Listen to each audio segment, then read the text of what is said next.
So imagine for a second that someone asks you to do something that, well, it sounds completely irrational.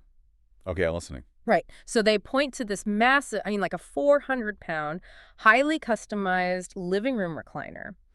And they tell you to load this recliner into the back of an empty cargo van. Oh, that sounds like a terrible idea already. It gets worse. Then they ask you to place a human being into that recliner, shut the van doors, get behind the wheel, and just merge onto a crowded interstate highway at like 65 miles per hour. Yeah, if you told anyone to do that in a normal context, that, Yeah. well, they would look at you like you had completely lost your mind. Exactly. It sounds like an absolute engineering nightmare, right? Like a guaranteed recipe for a catastrophic injury. It absolutely is an engineering nightmare, especially if you view it through the lens of, traditional automotive safety. Right, because cars are built so specifically. Exactly. When you buy a standard passenger car, you're buying into this massive integrated system that literally took decades to perfect. The seat you sit in, it's bolted directly to a reinforced steel chassis with high tensile hardware. Yeah, and the seat belts are anchored right into the structural pillars. Right. The airbags, the crumple zones, the headrests. It is all a single, unified, heavily tested ecosystem. And it's designed for one specific purpose, which is to manage kinetic energy and keep you alive in a violent collision. But the scenario I just described, taking a piece of furniture meant for the home and just, strapping it into a moving vehicle, that isn't some hypothetical thought experiment. No, it's not. That exact physics problem plays out thousands of times every single day in the world of non-emergency medical transportation, or what the industry calls NEMT. And that is exactly what we're focusing on for today's deep dive. It's such an important topic. It really is. We are looking at a space where that standardized automotive cocoon we just talked about is completely thrown out the window. A passenger's personal mobility device, whether it's a manual wheelchair, a complex power chair, or a mobility scooter, suddenly has to act as their vehicle seat.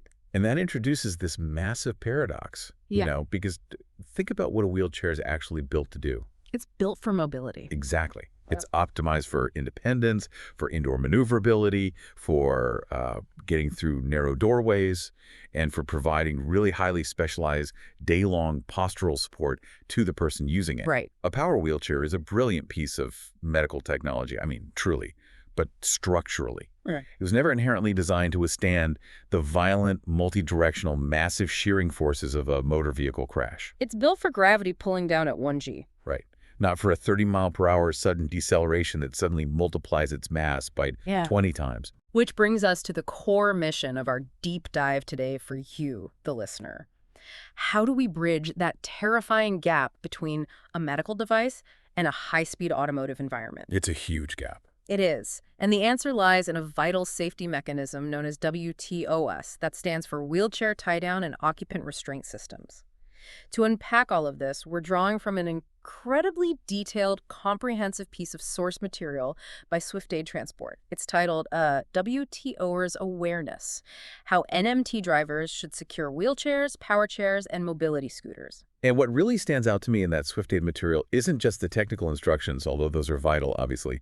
It's the underlying philosophy of the whole thing. How so? Well, it forces us to look at this securement process not as some quick chore that happens at the curb while the meter is running, but as a shared, highly deliberate, and sometimes legally contentious process. Right, because there are so many people involved. Exactly. The driver, the passenger, the healthcare facility staff, they all play a really specific role. And the stakes could not be higher. If you mess up the math on this physics equation, people get seriously, seriously hurt. So we want to build a practical, foundational awareness of how WTOers actually works, not just for the professional drivers out there, but really for anyone navigating this space. Absolutely. If you are a passenger who relies on this kind of transportation, or if you're a caregiver waving goodbye to a loved one as the van pulls away, or even if you're just someone fascinated by the hidden high-stakes infrastructure that keeps people safe, this deep dive is for you. We need to tear down the assumptions. And to do that properly, we really have to start by completely separating the machine from the human being inside it. Let's jump right into that, because if we don't establish this fundamental principle from the very first minute, literally nothing else we talk about today is going to make sense. We have to look at the two-part safety equation. It's so misunderstood. It is. There is this deeply ingrained misconception that securing a wheelchair in a van just involves, throwing a bunch of heavy straps over whatever you can find and yanking them tight. Just tying it down like a piece of cargo? Exactly. But WTOS is not a blanket. It is a dual system with two distinctly separate, non-overlapping jobs. Job number 1. The tie-down system secures the mobility device to the floor of the vehicle. Right. Job number 2. The lap and shoulder restraint protects the human passenger sitting in the device. I really cannot emphasize this enough. One does not replace the other. A tie-down strap holding the metal frame of the wheelchair to the floor does absolutely nothing. Nothing to hold the soft tissue and bone of the human being in place during a collision. Because they are separate entities. Exactly. And conversely, putting a seatbelt around the passenger does not magically route the 400-pound machine they're sitting on to the vehicle's chassis. To visualize why these two systems have to remain separate, I love this analogy. Imagine you are a courier and you're hired to transport a really heavy, custom-built hard-shell equipment case. Okay, I'm picturing it. And inside this heavy case, resting on the bottom, is a super fragile, priceless glass antique. So you load this heavy case into the back of a moving van. Now, if you're a responsible courier, you know you have to bolt the outside of that hard-shell case to the steel floor of the van. Right, because if you don't, the moment you slam on the brakes, that heavy case is going to go flying through the air and just smash into the front partition. Exactly, so you bolt it down. The case is now perfectly secure. Good job, courier. But wait, what actually happens to the glass antique inside the case? If you hit the brakes at 40 miles per hour, the case stays bolted to the floor, sure. But the fragile glass object inside, it just keeps moving forward at 40 miles per hour until it violently shatters against the inner front wall of its own case. Yeah, bolting the case to the floor did absolutely nothing to secure the delicate object inside it. Nothing at all. To protect the antique, you need a second, entirely separate system of custom, form-fitting padding inside the case, holding the glass perfectly still. And that is the perfect way to visualize WTOs. The 4 tie-down straps attached to the floor, those are the bolts holding the hard case. They lock down the machine. The lasts and shoulder belts, the occupant restraints, those are the custom padding for the fragile object. And the fragile object is the human body. Exactly. And this is where we have to confront the reality of physics because, honestly, human intuition is just terrible at understanding crash forces. I want to push back on that a bit, just playing devil's advocate. Isn't a 400-pound power chair inherently stable simply because of its sheer weight? Oh, that is such a common thought. I mean, I can see why a lightweight little aluminum transport chair would fly around. But if you have a massive battery-laden power chair that literally requires a ramp just to get into the van, why does it need to be tied down with such extreme precision? Doesn't the mass of the chair provide its own stability against the van floor? That is one of the most dangerous myths in the entire NEMT industry, and it stems from a fundamental misunderstanding of Sir Isaac Newton's laws. Force equals mass times acceleration. Right. Or in the case of a car crash, deceleration. In your living room, the 400-pound weight of that power chair makes it feel incredibly planted and stable. Gravity is pulling it straight down. But in a forward collision, gravity is no longer the primary force you're battling. You are battling the forward momentum. Exactly. When a van going 30 miles per hour hits a stationary object, the van stops in a fraction of a second. But everything inside the van that is not physically anchored to the chassis continues moving forward at 30 miles per hour. Right. The SwiftAid article explicitly notes that the voluntary testing standard for this equipment, which is known as WC18, uses a dynamic 30-mile-per-hour frontal impact sled test. The deceleration forces in that specific test are roughly 20 Gs. 20 Gs. 20 Gs. That means for a split second, an object exerts a force equal to 20 times its own weight. Well, if we take that 400-pound power chair and subject it to a 20 G crash, It effectively becomes an 8,000-pound projectile inside the cabin of the van. that is horrifying. It is. 8,000 pounds of force pulling against whatever is holding it back.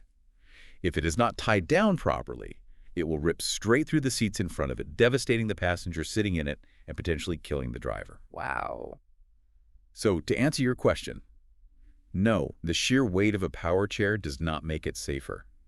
The heavier the chair, the more lethal it is, if unsecured, and the more critical those tie-downs become. That drastically changes how you have to look at the hardware inside these vans. We aren't just talking about keeping a wheelchair from tipping over when the driver takes a corner a little too fast or hits a pothole. No, not at all. We're talking about restraining 8,000 pounds of instantaneous dynamic force. So, let's decode this hardware ecosystem.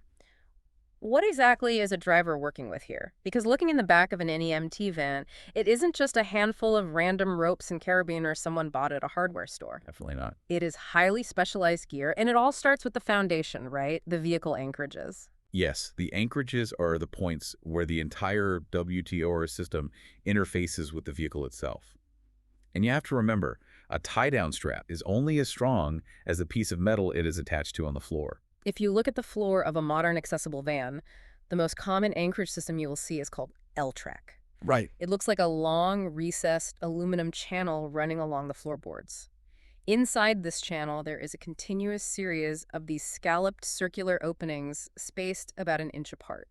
And the brilliance of L-track is really its flexibility. Because wheelchairs come in wildly different lengths and widths. Exactly. With L-track, the driver can take a heavy-duty metal fitting, slide it into any point along that track, and lock it into place to customize the geometry of the securement for that specific passenger's chair. Alternatively, in some vehicles, you might find fixed anchorages. These are systems like the slide and click, which are heavy metal plates permanently bolted into one specific unchangeable spot on the floor. They are incredibly strong, but yeah, you lose the adjustability of the L-track. But let's focus on that L-track for a second, because that adjustability comes with a massive vulnerability. We are talking about a recessed groove embedded in the floor of a vehicle. A vehicle that is exposed to the elements all day, every day. Right. Picture this. It's a Tuesday in November. A driver has been doing back-to-back hospital discharges. Passengers in wheelchairs have been rolling through wet parking lots, tracking in wet leaves, small pebbles from the asphalt, mud, and rock salt. Oh, the rock salt is the worst. It really is.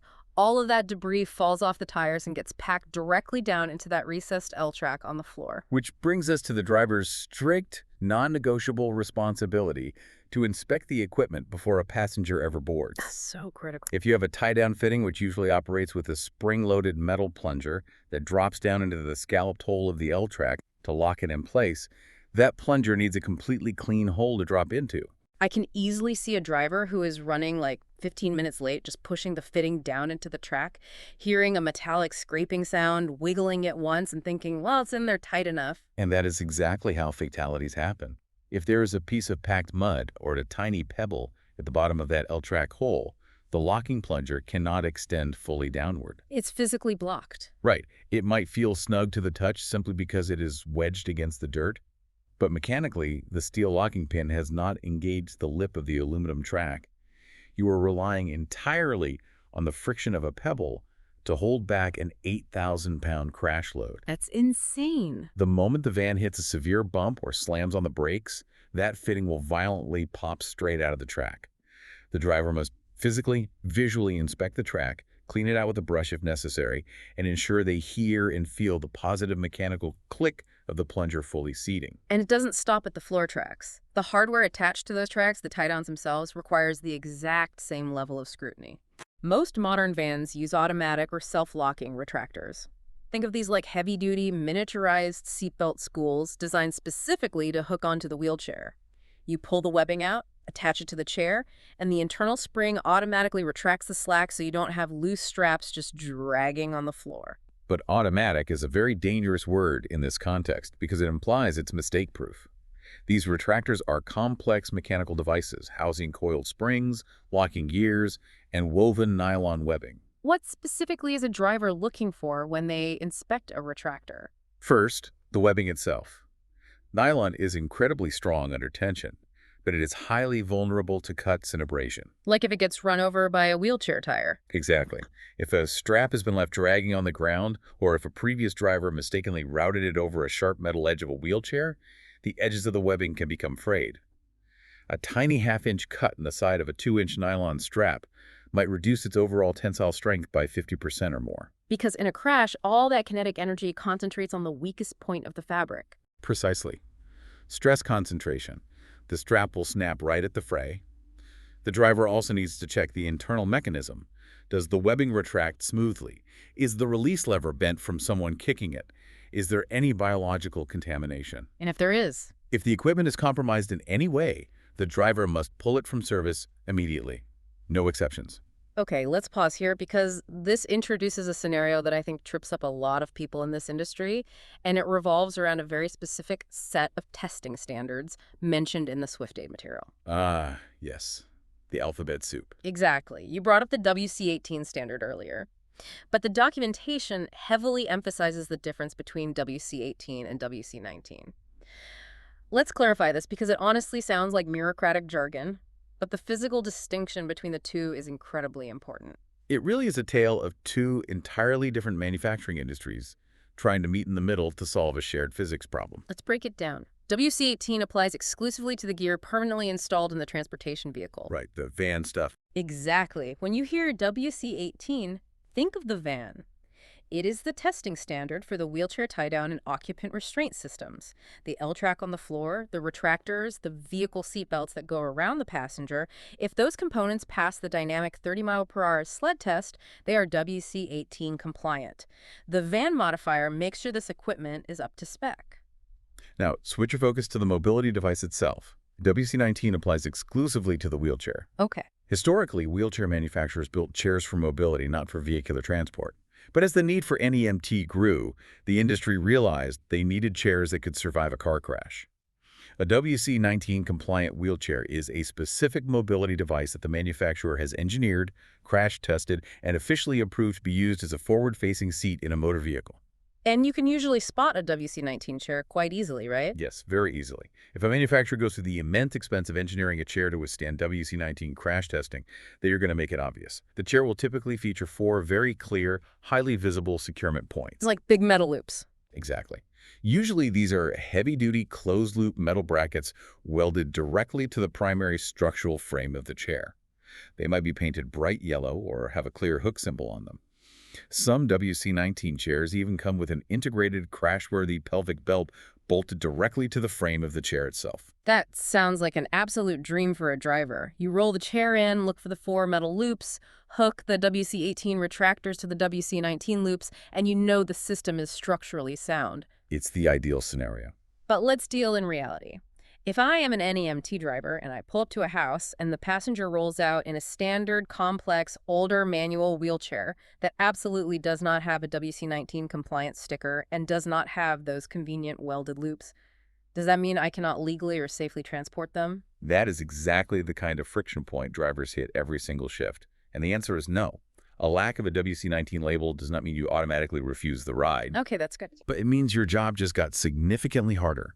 It means you have to rely on the wheelchair manufacturer's general transportation guidance, your WTRS training, and your absolute best judgment to find alternative structural attachment points on that specific frame. We will get into exactly how to do that shortly, but this reality that drivers are often working with mismatched or older equipment leads to one of the most tempting and fatal shortcuts in the industry. Mixing and matching parts. Exactly.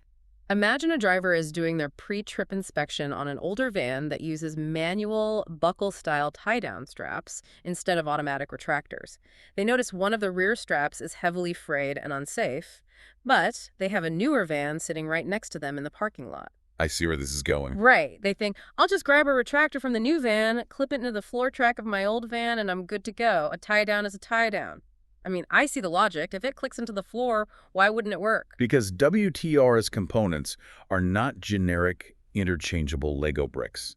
They are engineered, tested, and certified as a complete, unified system. So they have to match perfectly. Exactly. The specific alloy of the locking pin on a brand A retractor might physically fit into the brand B track on the floor, but it was never crash tested in that configuration. The tolerances might be off by just a single millimeter. Under an 8,000-pound load, that millimeter of play causes the pin to shear entirely. So if a system requires 4 retractors, all 4 must be from the exact same manufacturer and approved system. Without exception. You cannot mix a strap from one system with a floor track from another, or, use a pelvic belt from one brand and connect it to the shoulder belt of another. If a single component of a 4-point system is damaged or missing, the entire system is effectively out of service until you replace that part with the correct manufacturer-approved component. The driver's responsibility to recognize this incompatibility is paramount, because ultimately hardware is only as reliable as the hands operating it. Very true. And this brings us to a massive shift in our deep dive. Securing this equipment is not just a mechanical wrench-turning process. If you are fixing an engine, the engine doesn't care if you bump into it. But in NEMT, securing a wheelchair requires a driver to physically enter someone's intimate personal space. It can be very invasive. You have to reach around their body, maneuver heavy metal retractors right next to their fragile limbs, and rat belts directly across their chest and pelvis. Which introduces the deeply complex human element of transportation. Yeah. We really have to talk about roles, consent, and preserving human dignity in a process that, frankly, can feel incredibly violating if done poorly. Let's break down the roles in this shared process because the responsibilities are very different. First, the driver. As we just established, the driver is the mechanical expert of the van. They are responsible for inspecting the gear, identifying the structural securement points on the chair, applying the correct tension to the straps, and properly routing the occupant belts. But perhaps their most difficult responsibility is having the psychological courage to stop a trip if the equipment is faulty or the setup is unsafe. I'm really glad you used the word courage, because the mechanical part of the job is easy compared to the social pressure. Absolutely. Imagine a driver who makes, on average, a modest hourly wage. They are standing on the curb, the dispatcher's radioing them that they are 20 minutes behind schedule. The passenger's doctor's appointment is in 15 minutes and they realize a retractor is broken. That's a lot of pressure. It is. Looking a passenger in the eye and saying, "I cannot move this van because it is unsafe," takes immense professional courage. Now, what about the passenger's role? The SwiftAid article is adamant that the passenger is the absolute, undisputed expert on their own body and their own mobility device. They are an active participant, not just cargo waiting to be strapped down. And treating them as an active participant is how you ensure safety. Passengers should be actively encouraged to communicate. If they know where the manufacturer-approved securement points are, they should point them out to the driver. That saves everyone time. Exactly. If they're in a complex power chair, they need to explain exactly how to power down the joystick and put the chair into the correct travel mode. And crucially, they have to speak up if something hurts or feels wrong. If a driver is routing a shoulder belt and it is pressing tightly against a concealed medical device, like a feeding tube port, a portacath, or a fresh surgical incision, the driver might not have any idea. Right, they can't see it. So the passenger's role is to say, stop, that belt is resting on a medical device. We need to adjust the angle. Which ties intrinsically into the concept of dignity and consent. Let's look at this from the passenger's perspective for a moment. You are sitting in your wheelchair, which to you functions as an extension of your physical body. It's your personal space. Right. Suddenly, a stranger in a uniform walks up, doesn't say a word, grabs the joystick of your chair, forcefully pushes you into a van, and just starts reaching between your legs to grab a seatbelt. That sounds violating. It sounds like an assault. It is incredibly jarring and completely unacceptable, yet it happens when drivers get rushed and view the process purely as a mechanical checklist. A professional driver must always introduce the process. "Hi, my name is John. I'm going to be securing your chair today. May I assist you onto the lift? Can you show me the best points to attach these straps?" You ask before you touch. And you never touch the controls of a power chair without explicit permission. You don't grab the headrest to pull the chair backwards. I mean, headrests snap off. Yes, they do. You don't reach across someone's lap without warning them. You communicate every single step. You preserve their privacy and their agency. But, there's often a third person introduced into this dynamic who can severely complicate the communication, the caregiver. Right. A family member riding along, or maybe a nurse at a medical facility.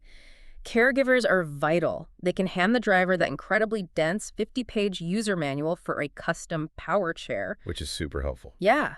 They can help remove loose accessories like heavy backpacks or detachable lap trays that need to be stowed separately so they don't become projectiles in a crash. And they can communicate vital medical or cognitive needs if the passenger is unable to do so themselves. Caregivers are essential, yes. But if we analyze this from a liability and safety perspective, their presence can introduce a highly dangerous pressure dynamic for the driver. I want to dive into that. Let's set up a realistic scenario. You are a driver. It is 4:00 p.m. on a Friday.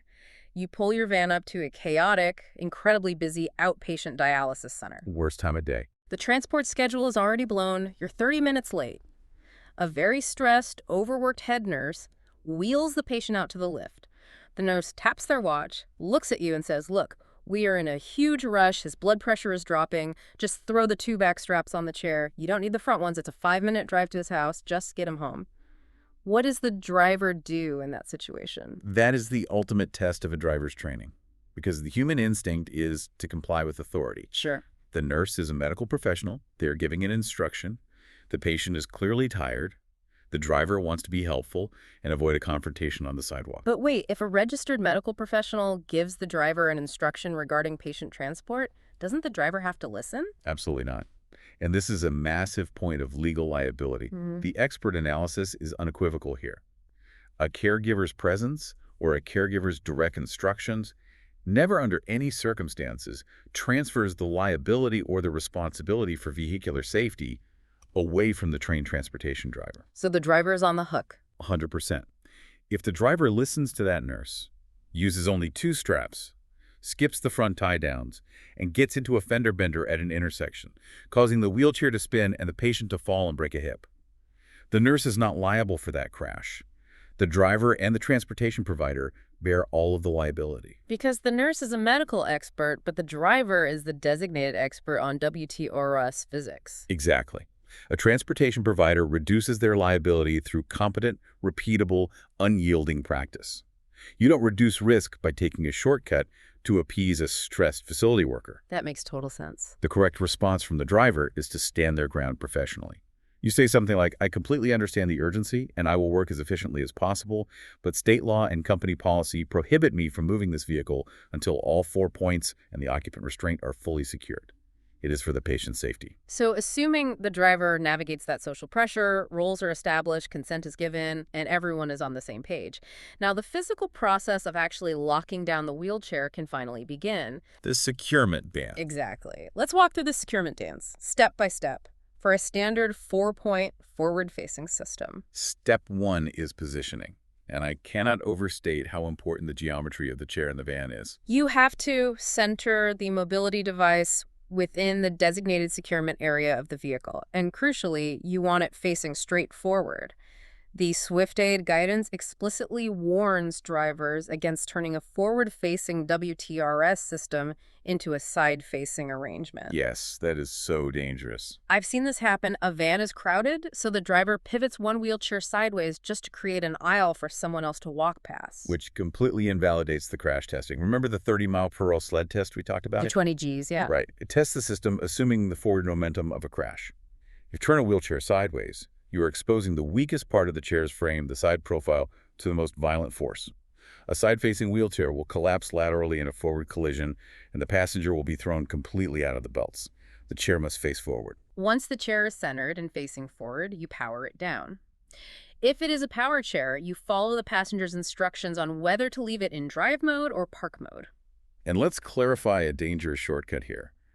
Power chairs have powerful electric motors that lock the wheels when the joystick is released. Right, like an automatic brake. Right. But to make the chair easier to push up a ramp by hand, drivers will sometimes flip levers on the motors to put the chair into freewheel mode, which disengages the motors entirely. Which is fine for pushing it into the van.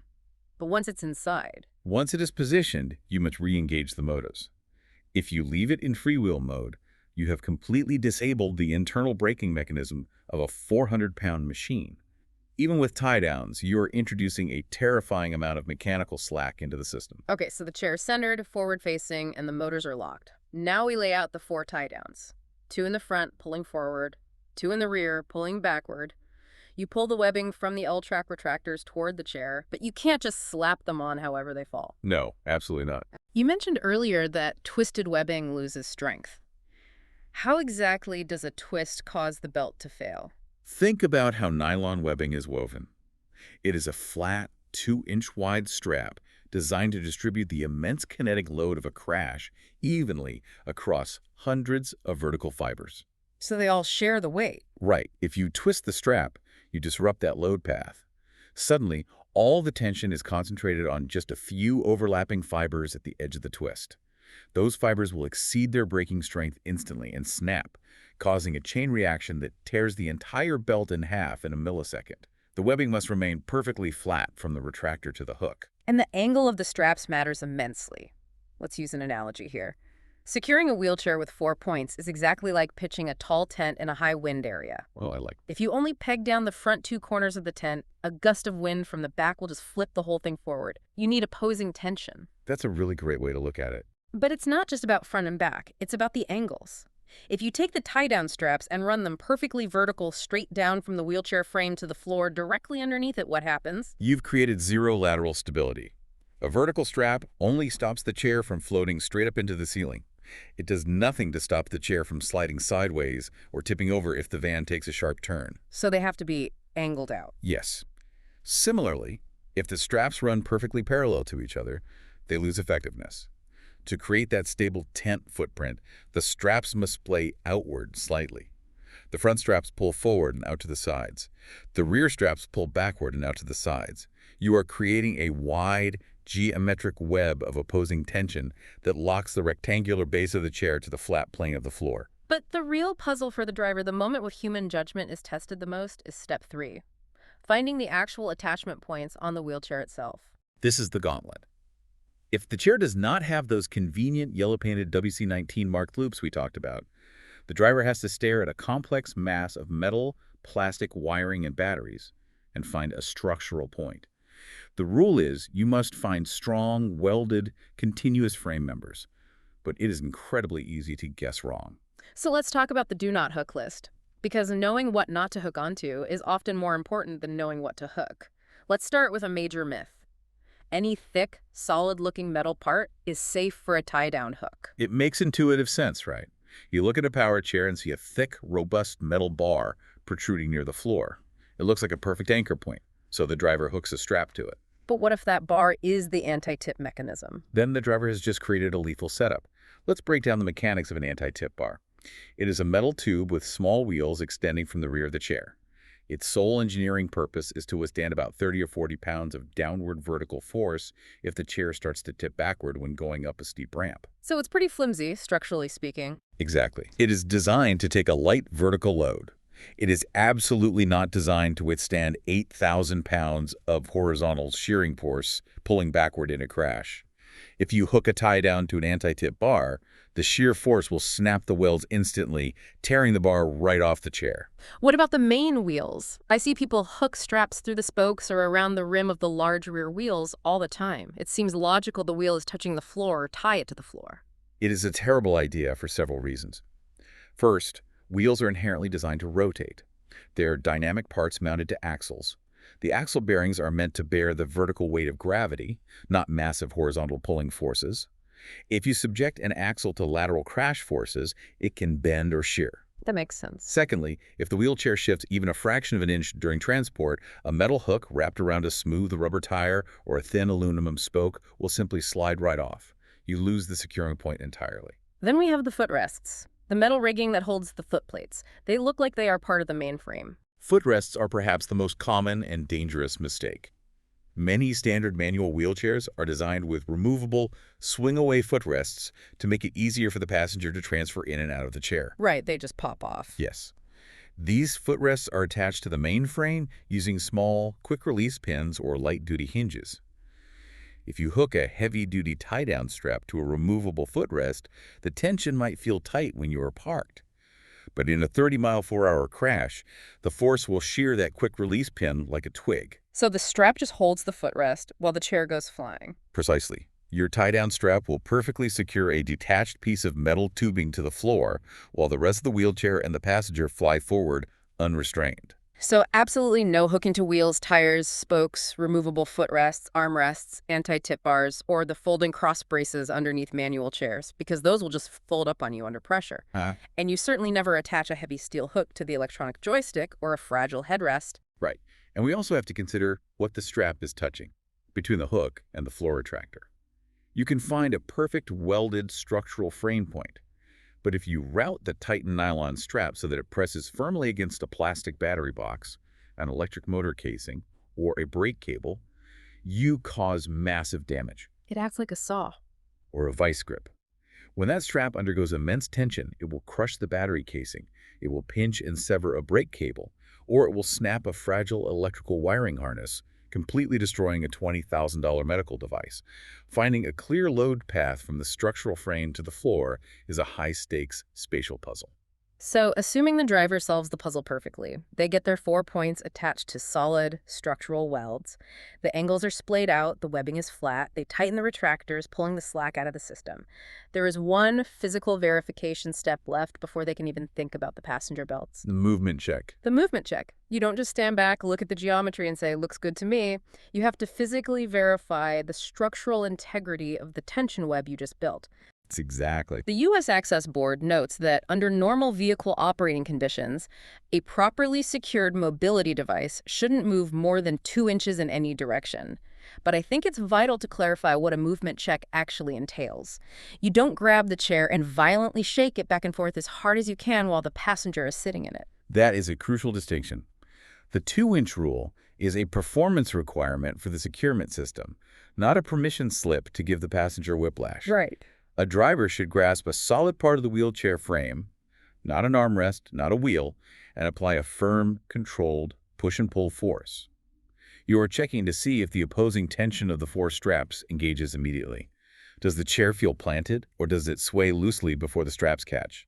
If there's excessive movement, the angles are wrong, or the retractors aren't tight enough, and you have to adjust the setup. Okay, so everything we have discussed in this section assumes one foundational reality. It assumes you actually have an exposed metal frame to attach a hook to. Securing a wheelchair with exposed metal tubing is complex enough. But what happens when the passenger rolls up to the van on a mobility device that is entirely encased in smooth, fragile plastic and isn't even truly meant to be a vehicle seat in the first place? You are talking about the bane of many NEMT drivers' existence. From an engineering and securement standpoint, we are entering the most difficult territory in the industry. We need to talk about the scooter conundrum. 3- and 4-wheel mobility scooters. Scooters are a magnificent tool for personal independence. They allow someone to go to the grocery store, navigate their neighborhood, and run errands. But they are profoundly difficult to secure in a moving vehicle. Let's visualize a mobility scooter for you listening to understand why this is such a nightmare for drivers. Unlike a wheelchair, which is essentially an exposed skeleton of metal tubes, a scooter is designed more like a small consumer vehicle. The entire central spine of the device, the actual metal frame, is completely covered by decorative plastic body panels, which are called shrouds. Right. It looks very sleek. It does. The wheels are small and tucked under the plastic. The wheelbase is incredibly narrow, especially on a 3-wheel scooter. The seat is usually a captain's chair mounted on a central swiveling post. And the steering mechanism is a long, folding column at the front called a tiller, which often has a plastic basket hanging off it. You look at that object, and there are virtually no exposed structural attachment points. Yeah. But the golden rule of WTORS remains. You must secure to the frame. But if the frame is covered in plastic, how do you do that? I can easily see a frustrated driver just taking a hook, finding the edge of the plastic shroud near the back tire, and hooking it right onto the plastic. Which is absolutely catastrophic. In a crash, plastic shatters instantly under tension. The heavy steel hook will rip right through the shroud like a knife through paper. The tie-down fails completely. Or what about the seat? You also cannot hook a strap to the central seat post because those seats are designed to swivel and detach. If you strap the seat post, the crash force will shear the swivel pin, and the entire seat with the passenger in it will detach from the scooter base and launch forward. And you mentioned the tiller, the steering column in the front. Drivers love to wrap straps around the tiller because it is a prominent, exposed piece of metal at the front of the scooter. But the tiller is mounted on a folding hinge mechanism designed to let the user adjust the steering angle. So it's another weak point. Exactly. If you wrap a strap around a folding joint, the sheer force of a crash will snap that hinge mechanism, collapsing the tiller entirely. Furthermore, wrapping a nylon strap around the sharp metal edges of a folding joint acts like a pair of scissors on the fabric. Okay, so you can't hook the plastic, you can't hook the seat, you can't hook the tiller. What do you hook? That is the million-dollar question, and it leads us into a massive policy, legal, and ethical conflict in the transportation industry. Let's dive deep into that conflict, because if you read the instruction manual that comes from the factory with one of these mobility scooters, the manufacturer often includes a very explicit, legally vetted warning. It will say, in bold letters, "Warning, Do not sit on this scooter while traveling in a moving vehicle. This device is not designed to be used as a seat in a motor vehicle. They're very clear about it. Very clear. The manufacturer is telling you point blank, this is unsafe. A factory-installed van seat is objectively, scientifically safer. So the logical conclusion for a driver is, okay, I will require the passenger to stand up, transfer out of the scooter, and sit in a regular seat in my van. Then I will tie down the empty scooter in the back. That solves the physics problem. It solves the physics problem, but it collides head-on with civil rights law. Under the Department of Transportation's implementation of the Americans with Disabilities Act, the ADA transit regulations state that a transportation provider cannot explicitly force a rider to transfer out of their mobility device into a vehicle seat if they do not want to, or if they physically are unable to do so. Wait, let's pause there because that doesn't make intuitive sense. If the manufacturer's own safety manual says do not ride in this, how can the ADA override that and allow it? Because the ADA is fundamentally focused on preventing discrimination and ensuring equal access. Imagine a passenger who has a severe musculoskeletal condition. They physically cannot bear weight to transfer from their scooter to a van seat, or maybe the van seat does not provide the highly customized postural support they need to sit upright without severe pain. If a transit provider mandated a strict everyone must transfer policy, they would effectively be denying service to individuals with the most profound disabilities. The law dictates that while a driver can and absolutely should highly recommend and encourage the passenger to transfer to a safer vehicle seat, they cannot mandate it as a condition of providing the ride in public transit scenarios. Now, I know private pay NEMT companies or specific Medicaid transport contracts might have slightly different operational rules than public city buses, but that underlying tension is always there. The driver is stuck walking an ethical tightrope. Yes, they are. They have to secure a device that defies securement, containing a passenger sitting in a device not meant for crashes. So physically, mechanically, how do they actually do it if they can't hook the plastic? It almost always requires highly specialized accessories. A proactive scooter manufacturer might produce an approved scooter securement kit. This usually consists of specialized, heavy-duty webbing loops that the user or a mechanic permanently threads up under the plastic shroud, wrapping them directly around the hidden metal spine of the scooter, leaving only a sturdy D-ring exposed for the driver to hook onto. That makes sense. It acts as an extension cord for the structural frame. Exactly. And because scooters, particularly three-wheel models, have terrible lateral stability, they are notoriously prone to tipping over sideways during sharp turns. A standard 4-point tie-down setup often isn't enough. A driver might have to use 5 or 6 tie-downs, adding extra outward pulling tension on the rear frame to counteract the tipping hazard. But let's look at the reality of the street. What if a driver is on their knees, crawling around on the floor of the van, looking up under the plastic shrouds of a strange scooter, and they do not have those webbing loops? It happens a lot. They cannot find a single safe structural piece of metal to hook their retractors to. The only options are plastic or the steering column. This brings us to the protocol for escalation. Because the human instinct, especially when you are running late and want to be helpful, is to improvise. The driver thinks, I'll just wrap the strap around the plastic floorboard and hope I drive really smoothly. Do not improvise. You absolutely must not improvise a WTRS setup. The correct decision in that scenario is to stop the process. You escalate. You contact your dispatch center, you consult your field supervisor, and if the passenger has it, you consult the scooter's user manual. If a safe attachment point simply cannot be found, you must delay the trip. But how does a driver say no without sounding like they are refusing a ride based on someone's disability, which would violate the ADA? By focusing entirely on the equipment compatibility, not the person. A driver should never invent a fake reason to leave, like saying the van is broken. Right. Honesty is key. You must communicate clearly and professionally. Sir, I want to get you to your appointment, but I cannot locate the required structural attachment points to safely secure the specific model of scooter with the equipment in this van. To transport you right now would put your life in severe danger, and I cannot do that. It is a difficult conversation, but it is infinitely better to delay a medical appointment than to cause a catastrophic fatal injury because you improvised a workaround. That is a profound responsibility on the driver's shoulders. Okay, so let's assume we are back dealing with a securable wheelchair or a scooter with the proper D-ring loops. The device is finally locked down to the floor, the 4 points are perfect, the geometry is solid, the movement check passed. The machine is secured. But the most important, precious part of this entire scenario remains completely vulnerable, the human life sitting in the chair. This brings us to Section 6, securing the passenger and shattering dangerous myths. Going back to our analogy of the heavy courier case, the tie-downs on the floor just bolted the case to the van. Now we have to meticulously install the custom padding to protect the fragile antique. We have to apply the occupant restraint system. And there is a very specific anatomical reason this has to be done correctly. We are talking about a two-part restraint, a pelvic belt, the lap belt, and a shoulder belt. Let's look at the routing for the pelvic belt first. The routing is crucial. The SwiftAid guidelines are explicit. The lap belt must be worn low across the front of the hips and the pelvis. It needs to physically be resting on the pelvic bone structure. It absolutely cannot be routed high across the soft tissue of the abdomen or the stomach. To understand why that routing is so critical, we really have to look at human anatomy and crash physics. The pelvic bone, specifically the iliac crest, is one of the strongest, most robust skeletal structures in the human body. It's built for impact, relatively speaking. It evolved to bear weight and withstand force.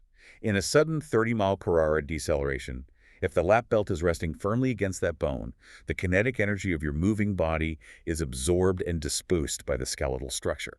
You might get severe bruising on your hips, but you will survive. But what happens if the belt is resting just 2 inches higher, across the soft belly? The outcome is visceral and catastrophic. If the belt is over the abdomen, there is no skeletal structure to stop it. The lap belt will slice violently deep into the soft tissue, it will crush the intestines, it will cause massive internal organ rupture, and the force will continue pushing backward until it hits the lumbar spine, potentially causing instant paralysis or severing the spinal cord. Oh my God. It's known in emergency medicine as seatbelt syndrome, and it is frequently fatal. The belt must be low on the bone. That is a terrifying image, but it makes it abundantly clear why a driver cannot just loosely throw a belt over someone's lap. And then there is the upper torso restraint, the shoulder belt. It must cross the middle of the shoulder and traverse diagonally across the center of the chest, tying into the lap belt on the opposite side. Right. It cannot be slipping off the edge of the shoulder, Okay. and it cannot be riding up and rubbing directly against the neck. And the cardinal, unbreakable rule of routing both of these belts. They must be placed directly against the passenger's body. Yes. You see this mistake in the real world all the time. Wheelchairs often have large padded armrests or specialized lateral supports on the sides of the seat. Drivers will sometimes route the pelvic belt right over the top of those armrests or over the top of the side panels instead of threading it through the chair to lay on the passenger's hips. I've seen that. Or they route it over a bulky winter coat or over a heavy purse sitting in the passenger's lap. If the belt is routed over an armrest, you have fundamentally destroyed the safety mechanism. Think about the geometry. The belt is resting on the armrest, meaning there is now a 2 or 3 inch gap of empty space between the rigid belt and the passenger's actual body. So what happens in a crash with that gap? In a collision, the van stops, but the passenger's body keeps moving forward into that empty space. Because there is slack, the body has time to accelerate to the full speed of the crash, say 30 miles per hour, before it violently slams into the stationary seatbelt. It's like running into a brick wall at 30 miles per hour. Exactly. That dynamic impact force will break ribs, shatter the pelvis, and cause immense internal trauma. The belt must go under the armrests, tight against the hips. It must be snug. Snug against the bone. Never routed under the armpit, never tucked loosely behind the back just because it's more comfortable. Okay. This anatomical reality brings us perfectly into the myth-busting section of our deep dive. The SwiftAid article systematically dismantles several incredibly dangerous assumptions that both drivers and passengers might be tempted to believe. Let's tackle these head-on. I love this part. Myth number 1. The wheelchair brakes are enough to keep me safe. We touched on this briefly, but it bears repeating because it is so pervasive. When a passenger applies the wheel locks on a manual wheelchair, they are engaging a simple mechanical lever that presses a piece of metal or plastic against the rubber tire. Just a simple brake? Those locks are friction brakes. Their sole purpose is to stop the chair from rolling slightly backward on a slight incline while the person is transferring in or out of the chair. They do not anchor the device to the vehicle chassis. Not even close. In an 8,000-pound crash event, those friction locks will snap, or simply slide over the rubber in a fraction of a millisecond. Relying on wheel locks in a moving vehicle is like relying on a doorstop to stop a freight train. Wow. Myth number 2, the chair is heavy, so it will not move. We definitely destroyed that one earlier. Yeah. F equals MA. Weight becomes a massive liability, not an asset, in a crash scenario. Myth number 3, 1 or 2 straps will hold it. 4 is just overkill. Again, basic geometry and physics. You cannot create a stable footprint preventing rotation, tipping, and sliding without opposing forces. Right, the tent analogy. If you only use 2 rear straps, the chair will flip entirely backward if the van is rear-ended, or it will rotate wildly if the van swerves. It requires 4 points of tension pulling away from each other to lock a rectangular base to a flat plane. 2 straps is a complete failure of the WTO system. Myth number 4, a wheelchair positioning belt is the exact same thing as a vehicle seatbelt. This one is incredibly common. Oh, I see this all the time. You see a passenger sitting in a complex manual chair, and they have a little nylon belt with a plastic click buckle, or sometimes just Velcro, wrapped around their waist. It came with the chair, and people look at it and think, oh great, they're already buckled in, we just need to tie down the chair. That is a deadly assumption. Yeah. What you are describing is a postural support belt. It is designed to keep a person with low trunk control from slowly sliding out of their chair or slumping forward while they are sitting in their living room. Just for posture. Right. Look at the hardware. Plastic clips, thin webbing, attached to the chair with small screws. Unless it is a highly specific, crash-worthy WC-19 integrated pelvic belt with forged steel hardware and heavy-duty stitched webbing, a posture belt will literally explode under the stress of a vehicle crash. It provides zero motor vehicle protection. You must use the van's crash-tested WTO as occupant restraint. Myth number 5. The passenger can simply hold the shoulder belt away from their body. You see this on the highway all the time, not just in NEMT. The shoulder belt is rubbing uncomfortably against someone's neck, so they stick their thumb under the webbing and pull it out a few inches from their chest to relieve the pressure. It feels much more comfortable, but holding it away introduces that exact same mechanical slack we discussed with routing over an armrest. You are creating a gap for the body to accelerate into. So it's the exact same danger. Exactly. If the belt rubs the passenger's neck, the solution is not to introduce slack. The solution is for the driver to adjust the upper anchor point on the vehicle wall, sliding it up or down, to change the geometric angle of the belt so it crosses the mid-chest properly. Myth number 6. Every single wheelchair and scooter can be secured the exact same way. This is a fallacy of convenience. The human brain wants patterns and shortcuts.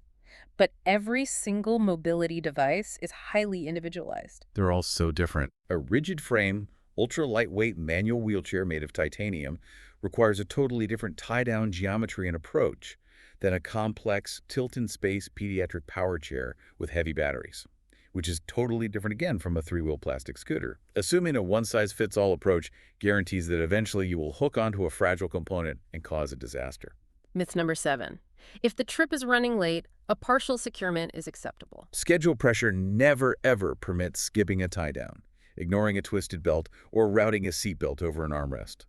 The laws of physics do not care if you're 45 minutes late for a critical doctor's appointment. Kinetic energy operates entirely independently of your daily schedule. Let me throw a real-world scenario at you, something a driver might actually wonder. It isn't explicitly a myth, but a point of confusion. Let's say a passenger boards the van, and they do have one of those crash-tested, integrated WC-19 lap belts permanently attached to their wheelchair. The manufacturer installed it. It has metal hardware. Should the driver use that integrated belt and then also throw a second regular van lap belt over them just to be extra safe? You know, double the belts, double the safety. I see the logic, but the answer is definitively no. Do not use 2 lap belts. Why not? Use the integrated WC-19 pelvic belt, and then you connect the van's shoulder belt directly to the designated connection points on that integrated lap belt, exactly as the system instructions specify. The reason is load distribution.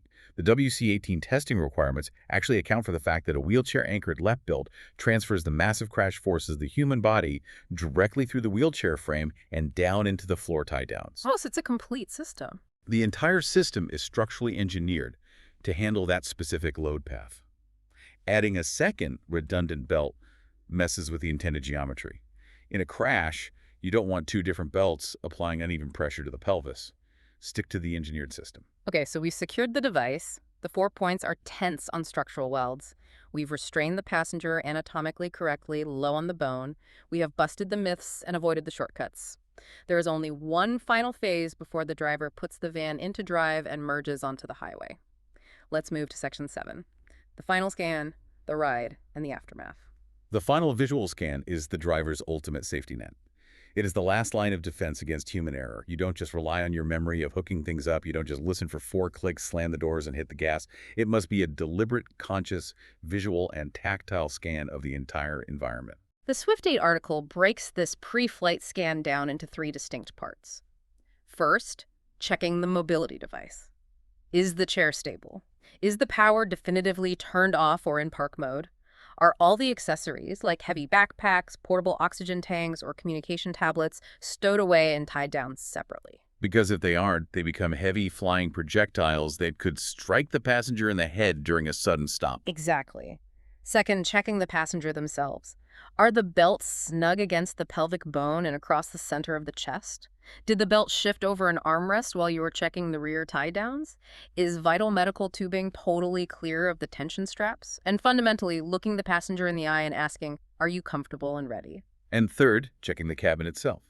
Is the heavy mechanical wheelchair lift fully stowed, locked in its upright position, powered off? Are the rear van doors completely locked? Are any loose bags or equipment secured? It requires a checklist mentality, exactly like a commercial airline pilot verifying the flaps and rudder before takeoff. And once that checklist is complete, the ride itself begins. And the driver has a massive active responsibility here. Driving an NEMT van smoothly isn't just about providing good customer service or a pleasant ride. It is a critical physical safety requirement. Absolutely. Explain that. Why does driving style matter if the chair is tied down to withstand a 30-mile-per-hour crash? Because WTRLSS is designed to survive a singular catastrophic event, not to endure constant high-stress abuse. Evasive maneuvers, taking corners at high speed, and aggressive hard braking create massive, repetitive lateral and forward forces. It stresses the whole system. Every time you slam on the brakes, you are heavily stressing the webbing in the frame of the wheelchair. It causes a passenger intense discomfort and fear, and it severely risks slowly shifting the mobility device out of its optimal geometry over the course of a 45-minute drive. An NEMT driver should drive as if there is a full glass of water sitting on the dashboard, anticipating traffic to avoid sudden stops. And we also need to mention the very end of the trip. After the van arrives, the lift is deployed, the straps are unhooked, and the passenger is safely unloaded at their destination. The job isn't over. The equipment cannot just be left scattered all over the floor of the van. Absolutely not. Yeah. L-track floor fittings must be removed from the track if they are in the way of ambulatory passengers. Retractor belts must be fully retracted into their housings. All heavy metal hardware must be stored safely in designated bins or pouches. Because they become projectiles, too. Right. A loose, 3-pound steel retractor left sitting on the van floor becomes a lethal, flying cannonball if the van gets into a crash later that afternoon. And it's an immediate trip hazard for the next person boarding.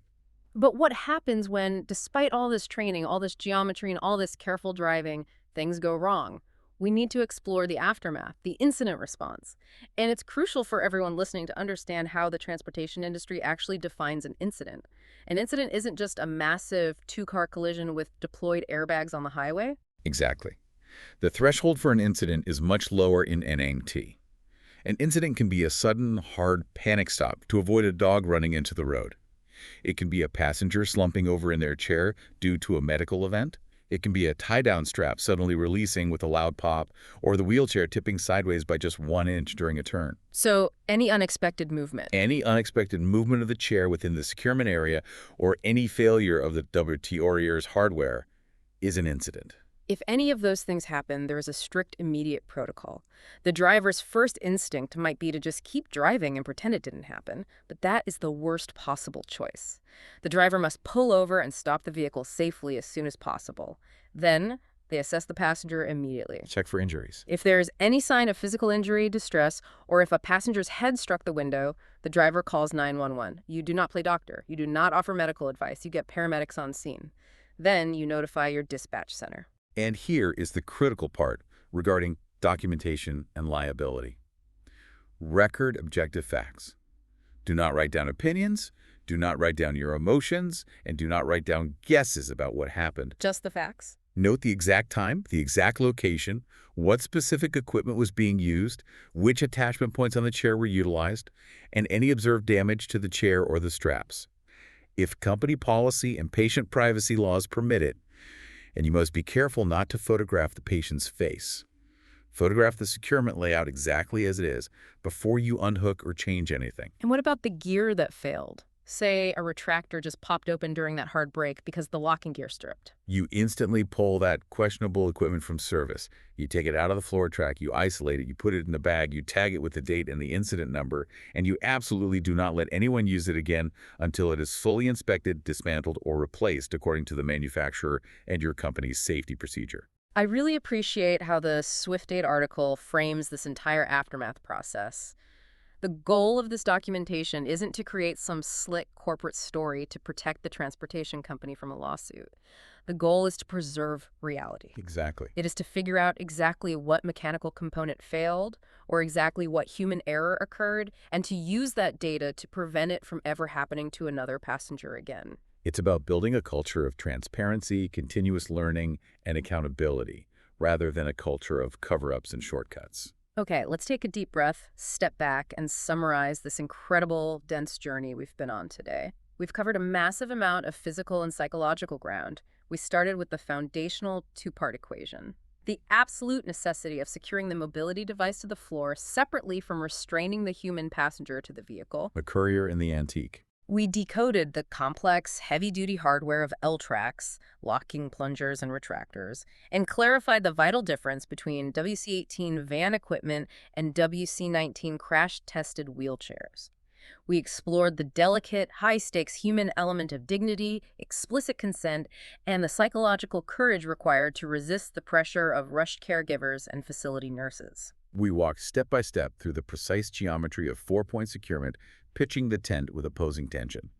We tackled the sheer nightmare that is securing plastic-shrouded mobility scooters and explored the legal paradox between ADA civil rights and manufacturer safety warnings. We learned how to meticulously route passenger restraints over the iliac crest to protect vital internal organs from catastrophic seatbelt syndrome.